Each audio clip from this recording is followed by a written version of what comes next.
नमस्कार, बहुत स्वागत है आपका डेली 24 भारत में। मैं हूं आपके साथ अनीता शर्मा और शुरुआत करते हैं बड़ी जानकारी से। खबरों में आगे बढ़ते हैं और वहीं वाराणसी में मध्य प्रदेश के मुख्यमंत्री मोहन यादव का दौरा काफी महत्वपूर्ण माना जा रहा है। अपने इस प्रवास के दौरान विश्वविद्यालय काशी विश्वनाथ मंदिर के दर्शन के लिए वो रवाना हुए, जहां वो पूजा अर्चना कर प्रदेश और देश की सुख समृद्धि की कामना करेंगे। इसके साथ ही वो काशी विश्वनाथ कॉरिडोर का भी विस्तृत अध्ययन करेंगे, जो भारत के प्रमुख धार्मिक और सांस्कृतिक विकास परियोजनाओं में से एक है। अपने इस दौरे में मुख्यमंत्री मोहन यादव MP-UP सहयोग सम्मेलन में भी भाग लेंगे, जहां मध्य प्रदेश और उत्तर प्रदेश के बीच आपसी सहयोग, विकास योजनाओं और निवेश के नए अवसरों पर चर्चा की जाएगी। ये सम्मेलन दोनों राज्यों के आर्थिक, सांस्कृतिक और बुनियादी ढांचों के विकास की गति देने में अहम भूमिका निभा सकता है। इसके अलावा मुख्यमंत्री कई अन्य कार्यक्रमों में भी हिस्सा लेंगे, जिसमें स्थानीय जनप्रतिनिधि और अधिकारियों के साथ बैठक है और इस बैठक के माध्यम से वो विभिन्न विकास कार्यों की समीक्षा करेंगे और बेहतर समन्वय के जरिए क्षेत्र प्रगति को बढ़ावा देने की दिशा में कदम उठाएंगे। रायबरेली से सांसद राहुल गांधी ने रेल यात्रियों की समस्याओं को लेकर एक महत्वपूर्ण पहल करते हुए उत्तर रेलवे के लखनऊ मंडल के DRM को पत्र लिखकर इस पत्र में उन्होंने खास तौर पर उन ट्रेनों के संचालन को दोबारा शुरू करने की मांग उठाई है, जिन्हें कोविड-19 के दौरान बंद कर दिया गया और अब पूरी तरह से उसे बहाल नहीं किया गया। राहुल गांधी ने अपने पत्र में कहा है कि रायबरेली से गुजरने वाली कई महत्वपूर्ण ट्रेनों के बंद होने से स्थानीय यात्री, छात्रों, व्यापारियों और नौकरी पेशा लोगों को भारी असुविधा का सामना करना पड़ रहा है। उन्होंने इन ट्रेनों को जल्द से जल्द पुनः शुरू करने की आवश्यकता पर जोर दिया, ताकि आम जनता को राहत मिल सके और क्षेत्र की कनेक्टिविटी बेहतर हो सके। इसके अलावा उन्होंने रेल यात्रियों की सुविधाओं से जुड़े कई अन्य मुद्दे भी उठाए, जिसमें समय पर ट्रेन संचालन, पर्याप्त कोच को उपलब्धता और साफ सफाई और सुरक्षा जैसी आवश्यक सेवाओं को सुधारने की मांग शामिल है। उनका ये कदम क्षेत्र के लोगों की लंबी समय से चली आ रही समस्याओं को हल करने की दिशा में एक महत्वपूर्ण प्रयास माना जा रहा है। वहीं मध्य पूर्व में ईरान इजराइल तनाव के बढ़ते प्रभाव को देखते हुए भारत सरकार ने देश भर में LPG आपूर्ति को सुचारू बनाए रखने के लिए आवश्यक सेवाएं लगाई है और इसके बाद से इस कदम का मुख्य उद्देश्य रिफाइनरी में LPG उत्पादन को बढ़ावा और आवश्यक सेवाओं में किसी भी प्रकार की बाधा को रोकना है। इसके साथ ही पेट्रोलियम, स्वास्थ्य और परिवहन जैसे महत्वपूर्ण क्षेत्रों में जुड़े कर्मचारी वो 6 महीने तक हड़ताल नहीं कर सकेंगे। यदि कोई कर्मचारी या संस्था इस कानून का उल्लंघन करता है और हड़ताल जारी रखता है तो उसे गैर कानूनी माना जाएगा और उस पर सख्त कार्रवाई की जा सकती है। और इसी क्रम में कौशाम्बी जिले के पिपरी थाना क्षेत्र में पेट्रोल पंप पर प्रशासन ने बड़ी कार्रवाई की। जिला आपूर्ति अधिकारी मंजेश मौर्य के अनुसार ये पेट्रोल पंप लंबे समय से बंद पाया गया है, जहां पर नियमों का उल्लंघन बताया जा रहा है। प्रशासन द्वारा कई बार नोटिस जारी करके पेट्रोल पंप संचालक को स्थिति स्पष्ट करने और संचालन शुरू करने के निर्देश दिए गए हैं, लेकिन किसी प्रकार का संतोषजनक जवाब नहीं मिला और उसके बाद से नियमों का पालन सुचारू करने के लिए भी संबंधित पेट्रोल पंप को बंद कर दिया गया। एस्मा नियम का उल्लंघन करने पर पेट्रोल पंप संचालक पर जिला पूर्ति विभाग द्वारा बड़ी कार्रवाई की गई। ईरान इजराइल के मध्य चल रहे युद्ध के तनाव को देखते हुए भारत सरकार ने देश में एस्मा नियम लागू किया। एस्मा नियम लागू करने का मुख्य उद्देश्य था कि आपूर्ति विभाग की कमी न हो, लोगों को परेशानी का सामना न करना पड़े, चाहे घरेलू सिलेंडर की बात हो या पेट्रोल पंप की बात हो। इन सभी पर जिला प्रशासन की कड़ी निगरानी थी। वहीं कौशाम्बी जनपद के पिपरी थाना क्षेत्र अंतर्गत कसेंदा पेट्रोल पंप पर सूचना मिल रही थी कि 2 दिन से वहां पास मशीनें खड़ी है, वहां पास पेट्रोल नहीं मिल रहा है। इसकी सूचना जिला पूर्ति विभाग को हुई।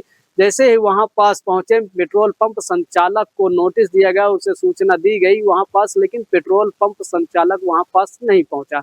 वहां पास न बार सूचना देने के बावजूद न पहुंचने पर उस पर पेट्रोल पंप को बंद कर दिया गया। इस जानकारी को जिला पूर्ति अधिकारी मंजेश मौर्य ने दिया। हालांकि वही पेट्रोल पंप पे 2 दिन पहले खनन इंस्पेक्टर के साथ मारपीट तथा उनके सहयोगियों के साथ भी मारपीट हुई थी। वही मारपीट में जिला खनन अधिकारी व SDM चायल व खनन इंस्पेक्टर द्वारा तहरीर दी गई थी। 5 लोगों के खिलाफ नामजद मुकदमा पंजीकृत किया गया था। दर्जनों भर के खिलाफ अज्ञात में दर्ज हुआ था। जिसमें से आज 4 लोगों के वहीं पास गिरफ्तारी कर जेल भेज दिया गया है। अब वही पेट्रोल पंप को पर भी बड़ी कार्रवाई की गई।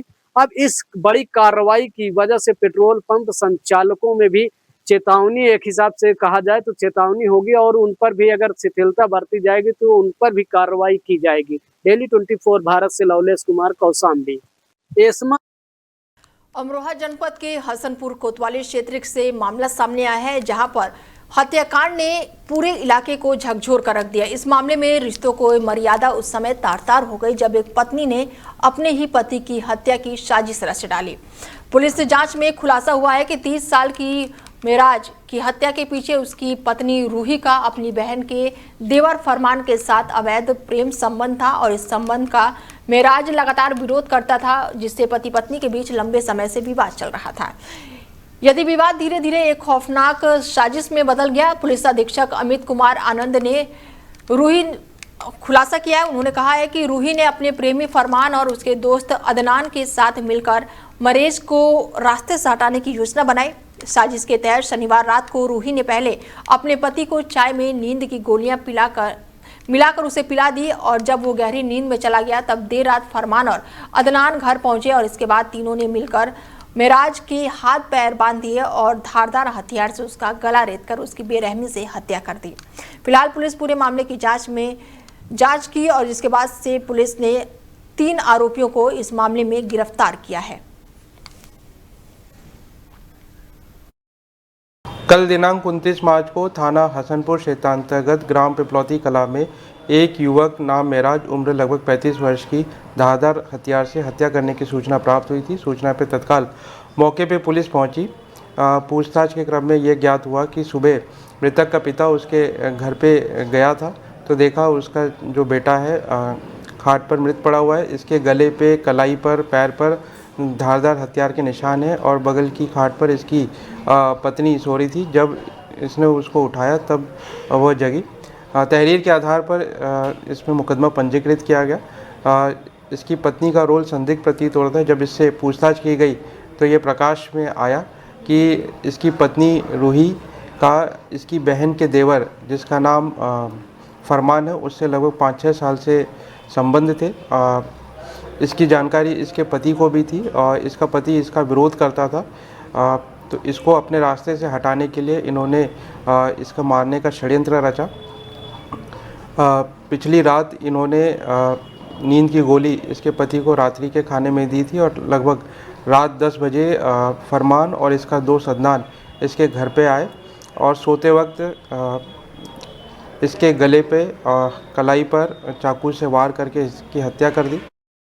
अंबेडकर नगर जनपद में सम्राट अशोक महान की जयंती बड़े ही धूमधाम और उत्सव के साथ मनाई गई। इस खास अवसर पर गांव में विभिन्न सांस्कृतिक और सामाजिक कार्यक्रमों का आयोजन किया गया, जिसमें बड़ी संख्या में ग्रामीण युवाओं और गणमान्य लोगों ने भाग लिया। कार्यक्रम की शुरुआत सम्राट अशोक के चित्र पर माल्यार्पण और पुष्पांजलि अर्पित करके हुई और उन लोगों ने उनके आदर्शों को याद किया, श्रद्धांजलि दी और इस दौरान आयोजित गोष्ठियों और विचार विमर्श कार्यक्रमों में वक्ताओं ने सम्राट अशोक के जीवन, उनके शासनकाल और उनके ऐतिहासिक योगदान पर विस्तार से प्रकाश डाला। उन्होंने बताया कि सम्राट अशोक न केवल एक महान शासक थे, बल्कि उन्होंने बौद्ध धर्म के माध्यम से अहिंसा, करुणा और शांति के संदेश पूरे विश्व में फैलाया। ये जन्म जयंती शताब्दी समारोह मनाने का कार्य किया जा रहा है, जिसमें हमारे नवयुवा साथी जितने डॉक्टर उमेश जी, जयप्रकाश जी, आदरणीय डॉक्टर महावीर मौर्य जी, श्री आत्माराम मौर्य जी, श्री जियालाल मौर्य जी, हमारे बीच में सतीश मौर्य जी और साथ ही तमाम इर्द गिर्द के ग्राम प्रधान, पूर्व प्रधान जी श्री आत्माराम मौर्य जी, बैठे हुए तमाम सम्मानित नागरिक आज हजारों हजार के तादाद में सम्राट अशोक महान के सपने को साकार करने के लिए साथ में हमारी मातृशक्तियाँ बैठी हुई हैं, जिनकी संख्या लगभग 400-500 के बीच यहाँ मौजूद है। सारे लोग यहाँ पर मातृशक्तियाँ सम्राट अशोक के सपने को साकार करने के लिए रात दिन पंचशील के झंडे को लेकर के आगे चलने का काम कर रही। मैं मीडिया बंधु का आपका स्वागत करना चाहूँगा, अभिनंदन करना चाहूँगा। इस कार्यक्रम में आपने हम सबका अवलोकन करने का काम किया और जो है जीरो टॉलरेंस पे आकर के आज इस समाज के बीच में हर गांव में जन्म जयंती के माध्यम से जागरूक करने का काम किया जा रहा है। ऐसे महापुरुषों के सपने को साकार करने के लिए, भारत को पुनः सोने की चिड़िया को बनाने के लिए हम लोग अग्रसर होकर के कार्य करने का काम करें। मैं आपका पुनः बार बार धन्यवाद करना। लखनऊ के आदिल नगर में 30 मार्च को एक संदिग्ध मौत का मामला सामने आया है, जिसके बाद से पुलिस मौके पर पहुंची और सूचना मिलते ही प्रभारी निरीक्षक और पुलिस टीम मौके पर पहुंची है। शुरुआती जांच में पता चला है कि लगभग 40 साल के एक व्यक्ति के सिर में गोली लगने से उसकी मृत्यु हो गई। घटनास्थल से पुलिस ने एक असला भी बरामद किया, जिससे मामला और भी गंभीर हो गया। मौके पर पहुंची फॉरेंसिक और फील्ड यूनिट टीम द्वारा साक्ष्यों की बारीकी से एकत्रित किया गया है, ताकि घटना के सभी पहलुओं की गहनता से जांच की जा सके। पुलिस इस मामले को हर एंगल से देख रही है और ये पता लगाने की कोशिश कर रही है कि आत्महत्या है, दुर्घटना है या फिर किसी साजिश के तहत की गई हत्या है। वहीं परिजनों की मौजूदगी में पोस्टमार्टम की कार्रवाई पूरी करने के बाद से शव को फिलहाल पोस्टमार्टम के लिए भेज दिया है। वहीं मौत के वास्तविक कारणों का पता लगाया जा रहा है। फिलहाल पुलिस आसपास के लोगों से पूछताछ कर रही है और साक्ष्यों के आधार पर आगे की आवश्यक कानूनी कार्रवाई जारी है। और इस घटना के बाद से क्षेत्र में दहशत और चर्चा का माहौल बना हुआ है। वहीं अमेठी क्षेत्र के राजीव गांधी पेट्रोलियम प्रौद्योगिक संस्था में अंतर्राष्ट्रीय शून्य अपशिष्ट दिवस के अवसर पर एक विशेष कार्यक्रम का आयोजन किया गया और इस मौके पर संस्था परिषद में शून्य अपशिष्ट संयंत्र का उद्घाटन किया गया, जो कि पर्यावरण संरक्षण की दिशा में एक महत्वपूर्ण कदम माना जा रहा है। और इसी के माध्यम से जैविक कचरे का वैज्ञानिक तरीके से निस्तारण किया जाएगा, जिससे बायोगैस और बायो फर्टिलाइजर तैयार किए जाएंगे। कार्यक्रम के दौरान यह भी बताया गया है कि इससे निकलने वाले उपचारित जल का उपयोग जो है सिंचाई और फिश पॉन्ड में किया जाएगा, जिससे जल संरक्षण के साथ साथ संसाधनों का बेहतर उपयोग सुनिश्चित किया जा सकेगा। ये पहल न केवल कचरा प्रबंधन को बेहतर बनाएगी, बल्कि सर्कुलर इकोनॉमी को भी बढ़ावा देगी। इससे संसाधनों को पुनः उपयोग और पर्यावरणीय संतुलन बनाए रखा जा सकेगा। और इस आयोजन में संस्था के अधिकारी और प्रोफेसर भी मौके पर मौजूद रहे। सहारनपुर के बिहाड़ीगढ़ क्षेत्र में किसानों का आक्रोश उस समय उफान पर आ गया जब भारतीय किसान यूनियन टिकैत गुट ने जोरदार विरोध प्रदर्शन शुरू कर दिया। थाना परिषद की प्रदर्शन स्थल में बदला गया और जहां पर सैकड़ों किसान और कार्यकर्ता एकत्रित होकर धरने पर बैठ गए। ये विरोध राकेश टिकैत की गिरफ्तारी के विरोध में किया जा रहा है, जिससे किसानों में भारी नाराजगी देखने को मिल रही है। बताया जा रहा है कि राकेश टिकैत द्वारा सोशल मीडिया पर जारी एक वीडियो के बाद ये आंदोलन और भी तेज हो गया, जिसने किसानों में आक्रोश की चिंगारी भड़का दी। इसके बाद से मुजफ्फराबाद ब्लॉक अध्यक्ष बबली के नेतृत्व में किसानों ने थाने का घेराव कर दिया और प्रशासन के खिलाफ जमकर नारेबाजी की। प्रदर्शनकारियों ने स्पष्ट चेतावनी दी है कि यदि जल्द ही राकेश टिकैत को रिहा नहीं किया गया तो आंदोलन को और भी उग्र रूप दिया जाएगा। किसानों ने अनिश्चितकालीन धरना शुरू कर दिया है, जिससे प्रशासन पर लगातार दबाव बढ़ता ही जा रहा है। बड़ी संख्या में कार्यकर्ता मौके पर डटे हुए हैं और स्थिति को लेकर प्रशासन भी सतर्क नजर आ रहा है। ये प्रदर्शन क्षेत्र में चर्चा का विषय बना हुआ है और आने वाले समय में इसका और भी तेज होने की संभावना जताई जा रही है। ऐसा है किसानों की समस्याओं को लेकर जी वहाँ एक रैली निकाल रहे थे जी, तो सरकार की अनियमितता के कारण उनको गिरफ्तार किया गया जी। और उसी के विरोध में आज सभी थानों पर उत्तर प्रदेश के क्या भारत के जितने भी थाने हैं जी, सब पर धरना प्रदर्शन हो रहा है। जब तक उनकी रिहाई नहीं होने की सब पर ऐसे अनिश्चितकाल धरना प्रदर्शन चलता रहेगा। इन सरकारों में किसानों की समस्या उठाना भी एक महाभारत का युद्ध हो गया। किसानों के गए तो थे उनकी समस्या का निराकरण कराने जी, और उन्होंने ऊपर से गिरफ्तार किया गया जी। तो उसी विरोध में सभी जगह धरना, अगर रिहाई नहीं होती है तो अगला कदम क्या रहेगा आप लोगों का? अनिश्चितकालीन धरना प्रदर्शन चलता रहेगा। वहीं ललितपुर जनपद में एक दर्दनाक सड़क हादसे ने पूरे गांव को गमगीन कर दिया है। तेज रफ्तार बाइक सवार ने घर के बाहर खेल रहे 3 वर्षीय मासूम को जोरदार टक्कर मार दी, जिससे वो गंभीर रूप से घायल हो गया। परिजन तुरंत ही बच्चे को इलाज के लिए मेडिकल कॉलेज लेकर पहुंचे, जहां डॉक्टरों ने परीक्षण के बाद से उसे मृत घोषित कर दिया। इस हृदय विदारक घटना के बाद से परिवार में मातम छा गया है, खास करके इसके लिए क्योंकि वो बच्चा अपने माता पिता का इकलौता बेटा था। मौत की खबर मिलते ही परिजनों का रो रो कर बुरा हाल है और अब पूरे गांव में शोक का माहौल फैला हुआ है। डॉक्टरों ने शव को मोर्चरी में रखवा दिया है और मामले में आगे की कार्रवाई की जा रही है। इस दुखद घटना के बीच मेडिकल कॉलेज के कर्मचारियों की लापरवाही भी सामने आई है। बताया जा रहा है कि बच्चे के दादा को अपने 3 वर्षीय नाती के शव को सीने से लगाकर पैदल ही मोर्चरी तक ले जाना पड़ा, जिससे अस्पताल की व्यवस्थाओं पर भी सवाल खड़े हो गए हैं और इस घटना ने न केवल सड़क सुरक्षा बल्कि स्वास्थ्य सेवाओं की व्यवस्थाओं को लेकर भी गंभीर चिंताएं पैदा कर दी है। बच्चे को एक्सीडेंट हो गया और गाड़ी से खत्म हो गया बच्चा मेरा। कहाँ पर हुआ एक्सीडेंट? कौन सा थाना लगता है? कैसे हो गया एक्सीडेंट? क्या था? बच्चा खेल रहा था, गाड़ी मार दी। अच्छा, हाँ। क्या लोग थे गाड़ी के सवार? 4 जने। क्या साल का है बच्चा? 30 साल का। लड़का है? हाँ, लड़का है। तो रास्ते में खेल लिया था? रास्ते में खेल लिया था? हाँ, फिर क्या हुआ? गाड़ी घर लिया। वहीं अलीगढ़ में औद्योगिक वेलफेयर संस्था ने बाजार में बढ़ती कमर्शियल गैस की किल्लत को लेकर गहरी चिंता जताई। संस्था की ओर से जारी प्रेस वार्ता में बताया गया है कि गैस की कमी के कारण स्थानीय उद्योग धंधों पर गंभीर असर पड़ रहा है। खास तौर पर कास्टिंग कार्य लेकर को भट्टी और छोटे ग्राम उद्योग संचालित करने वाले उद्यमी इस समस्या से सबसे ज्यादा प्रभावित हो रहे हैं। गैस की अनुपलब्धता के चलते उत्पादन कार्य धीमा पड़ा हुआ है और कई इकाई बंद हो गए हैं, जिससे व्यापार और रोजगार दोनों पर संकट गहराता जा रहा है। संस्था ने भारत सरकार से मांग की है कि छोटे उद्यमी और दुकानदारों को राहत देने के लिए 5 किलोग्राम वाले छोटे कमर्शियल गैस सिलेंडर उपलब्ध कराए जाएं। उनका मानना है कि छोटे सिलेंडरों की उपलब्धता से न केवल छोटे व्यापारियों को सुविधा मिलेगी बल्कि सीमित संस्था में भी काम करने वाले लोगों को भी बड़ा राहत मिलेगा। संस्था के पदाधिकारियों ने सरकार के इस समस्या पर तत्काल ध्यान देने और कमर्शियल गैस की आपूर्ति को पहल पर सुचारू बनाने की अपील की है। लकड़ी वाले सबसे ज्यादा फेस कर रहे हैं, जो बाहर से गांव से इधर से उधर से आके बेचारे अपना रोजगार कर रहे हैं तो उनका ठप हो गया, चले गए। कम से कम सरकार को 5 किलो वाला सिलेंडर उनको उपलब्ध करा दे तो उनकी व्यवस्था भी चलती रहेगी। और ये महंगाई हो गई है, 5 का माल 10 में बेच रहे बेचारे रेडी वाले, क्या करें? वो भी पीछे से महंगा खरीद रहे, ब्लैक में खरीद रहे। एमएसपी का उद्योग लगभग जो गैस आधारित है वो 90% से 100% तक बंदी है। शासनिक औद्योगिक वेलफेयर संस्थान द्वारा जो कॉमर्शियल गैस, जिसका कि औद्योगिक क्षेत्र में हर स्तर पर प्रयोग होता है, छोटे स्तर पर बड़े स्तर पर, उसके संदर्भ में आज हमारे संगठन द्वारा प्रेस कॉन्फ्रेंस की गई है। कॉमर्शियल गैस की उपलब्धता ना होने के कारण, जैसे गैस की लेकर की भट्टी है, डाई कास्टिंग की मशीन्स वगैरह हैं और इसका बहुत प्रयोग है, जैसे एल्ड्रॉप्स है, हैंडल्स हैं, इसका स्पॉट वेल्डिंग, कॉमर्शियल वेल्डिंग का हर जगह प्रयोग है।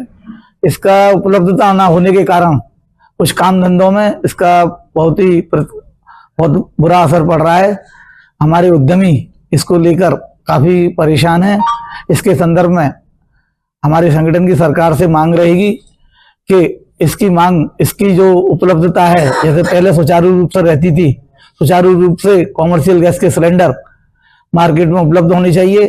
कुछ हमारे छोटे इंडस्ट्रियलिस्ट रहते हैं, उनके लिए हम 5 किलोवाट के छोटे सरकार से मांग करेंगे कि छोटे 5 किलोवाट के कनेक्शन, 5 किलोवाट के सिलेंडर, 5 किलोग्राम वाले सिलेंडर उसे उपलब्ध कराएंगे। तो इससे सीतापुर शहर में इन दिनों सौंदर्यीकरण अभियान तेजी से आगे बढ़ता हुआ नजर आ रहा है, जिसके तहत प्रशासन और अवैध अतिक्रमणों के खिलाफ लगातार सख्त कार्रवाई कर रहा है।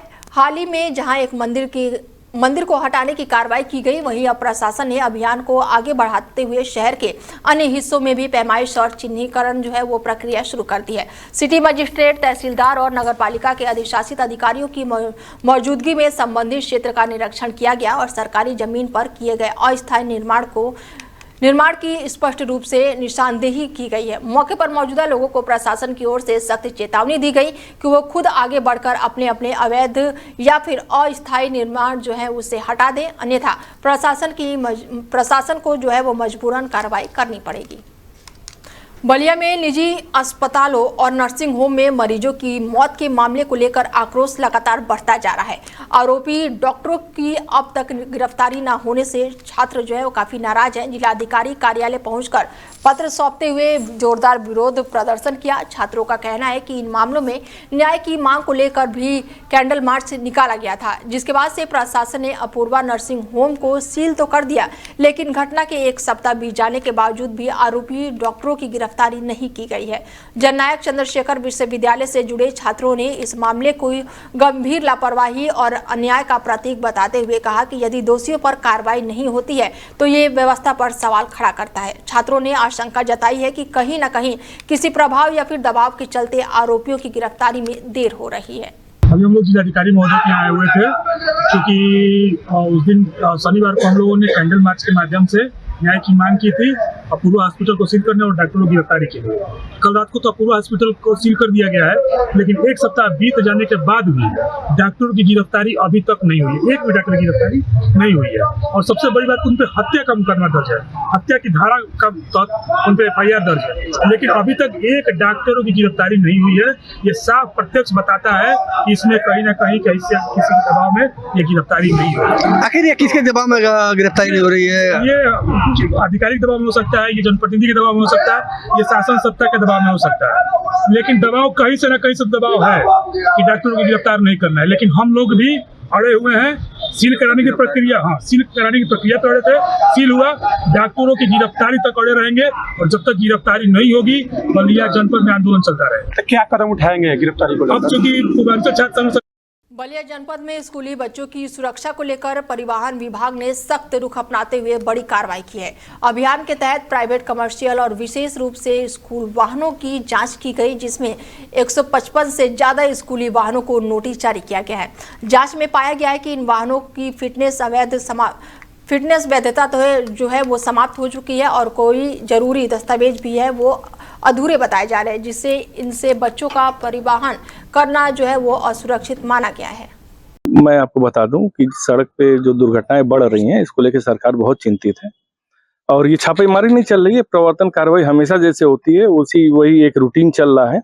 आज चूंकि छुट्टी का दिन है विद्यालयों में और 1 तारीख से लेकर 15 तारीख तक हम लोगों को आदेश दिया गया है कि आप लोग जो विद्यालयों में जाइएगा और जो भी गाड़ियां अनफिट हैं या तो उनको फिट कराइए या फिर उनके खिलाफ कार्रवाई करिए। तो ये 15 दिन का हमारे पास समय है, जिसमें हमको बहुत ही शिद्दत के साथ लग के सारे विद्यालयों को टच करना है। जो अनफिट वाहन चल रहे हैं उनको दुरुस्त कराना है, उसी की ये कार्रवाई है।